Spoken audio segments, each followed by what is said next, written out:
সৈয়দপুর গ্রাম। গ্রামটি একটি ছোট্ট গ্রাম। ওই গ্রামে বাস করতেন ময়নাল ও তার স্ত্রী। কি গো, তোমার চাকরির বয়সটাও তো পার হয়ে গিয়েছে, এখন কি বসে বসেই খাবা না কিছু একটা করবা? যাও, বাজারে যাও, বাজারে গিয়ে একটা গরু বা ছাগল কিনে নিয়ে আসো। তুমি একদম সত্য কথা বলেছো। এরকম বসে বসে তো আর খাওয়া যাবে না। আচ্ছা, তাহলে তুমি রান্নাঘরে গিয়ে রান্না চুলায় দাও, আমি বাজার থেকে আসি।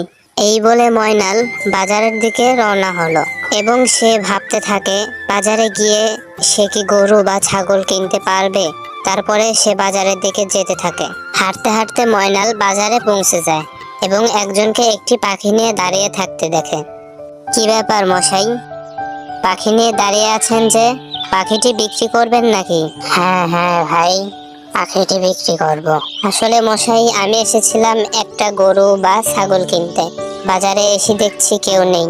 আহা ভাই, সমস্যা নাই, পাখিটা আপনি কিনে নিয়ে যান, লাভবান হবেন। তারপরে ময়নাল ওনার কাছ থেকে ওই পাখিটি কিনে নিয়ে বাড়ির দিকে রওনা হয়। তারপরেই পাখিটি নিয়ে ময়নাল তার বাড়িতে চলে আসে।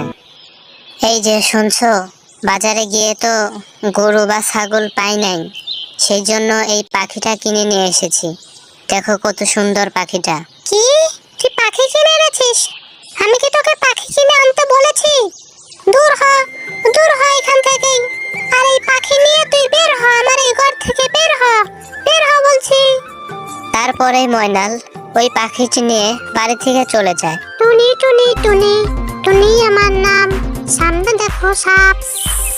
অনেকদিন ধরে ভালো মতো কিছু খাই না, আজকে এই পাখিটাকে খাবো।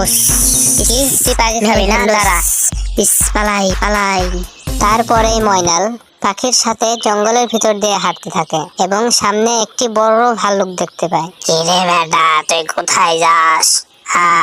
অনেকদিন ধরে মানুষের মাংস খাই না, আজকে তোর সাথে সাথে পাখিটাকেও খাবো।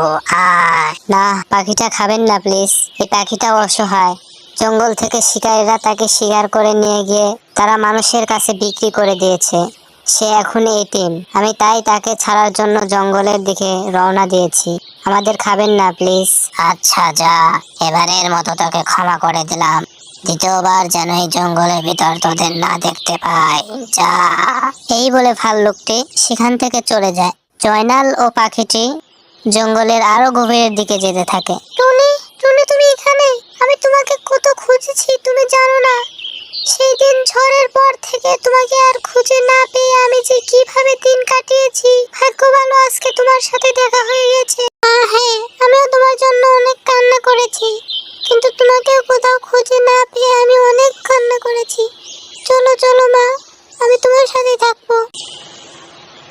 আপনাকে অনেক ধন্যবাদ। না না, ধন্যবাদ দেওয়ার কিছু নেই, তুমি যে তোমার মায়ের কাছে গেছো এটাই হাজার শুকরিয়া। আমি আপনাকে দোয়া করে যাচ্ছি, আপনি আজকে রাতের ভিতর অনেক বড় লোক হয়ে যাবেন। পরের দিন সকালে ঘুম থেকে উঠেই জয়নাল দেখতে পায় সে বড় একটা বাড়ি পেয়ে গেছে এবং সে খুশিতে নাচতে থাকে।